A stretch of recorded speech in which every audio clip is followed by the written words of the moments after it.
Bismillahirrahmanirrahim. Assalamualaikum warahmatullahi wabarakatuh.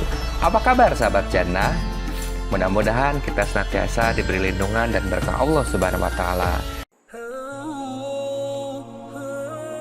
Semakin dekatnya hari kiamat, salah satunya ditandai dengan kemunculan Ya'juj dan Ma'juj. Dalam Al-Quran surah Al-Kahfi ayat 94 dinyatakan, keduanya adalah kaum yang suka berbuat kerusakan di muka bumi. Ya'juj dan Ma'juj merupakan dua istilah yang selalu disebut bersamaan. Kedua istilah tersebut dapat ditemukan dalam Al-Quran, hadis, dan juga kitab-kitab suci terdahulu. Pertanyaannya, siapakah Ya'juj dan Ma'juj itu sesungguhnya? Dari mana mereka berasal? Namun sebelum itu jangan lupa untuk subscribe dan bagikan sebanyak-banyaknya kepada teman kalian, karena sebaik-baik kalian adalah orang yang mempelajari Al-Quran dan mengajarkannya. Hadis riwayat Bukhari. Sahabat Jannah, dikisahkan pada suatu malam Nabi Muhammad SAW terbangun dari tidurnya dengan muka merah padam. Seperti diceritakan oleh Zainab binti Jahsy, saat terbangun itu Nabi tiba-tiba berkata, "Tiada Tuhan yang patut disembah selain Allah.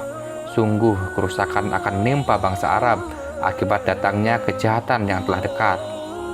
Hari ini, sebuah lubang sebesar ini telah terbuka di dinding Ya'juj dan Ma'juj." Ketika itu, Nabi Muhammad SAW membuat tanda lubang dengan ibu jari dan jari telunjuknya.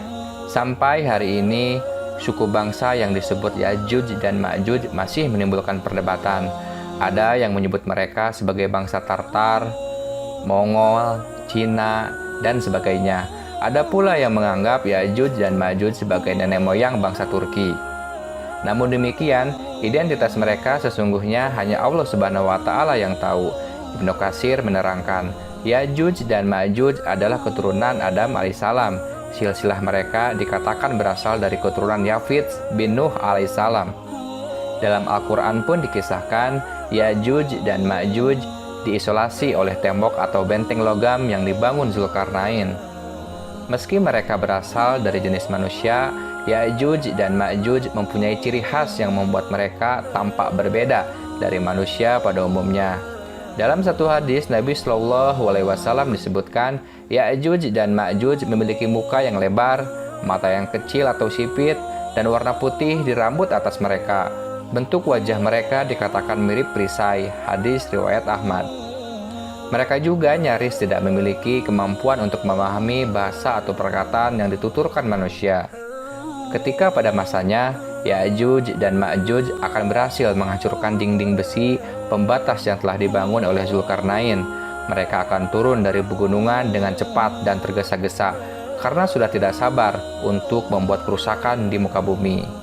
Syekh Ibnu bin Baz rahimahullah dalam kitab kumpulan fatwanya menuliskan, Ya'juj dan Ma'juj akan muncul di akhir zaman, yaitu setelah keluarnya Dajjal dan turunnya Nabi Isa bin Maryam alaihissalam. Jumlah Ya'juj dan Ma'juj juga terbilang sangat banyak, sehingga ketika mereka turun dari tempat persembunyiannya, seakan-akan terlihat seperti air bah yang mengalir. Dalam hadis lain, diriwayatkan oleh Imam Bukhari disyaratkan bahwa populasi manusia biasa dibandingkan Ya'juj dan Ma'juj adalah 1 berbanding 999.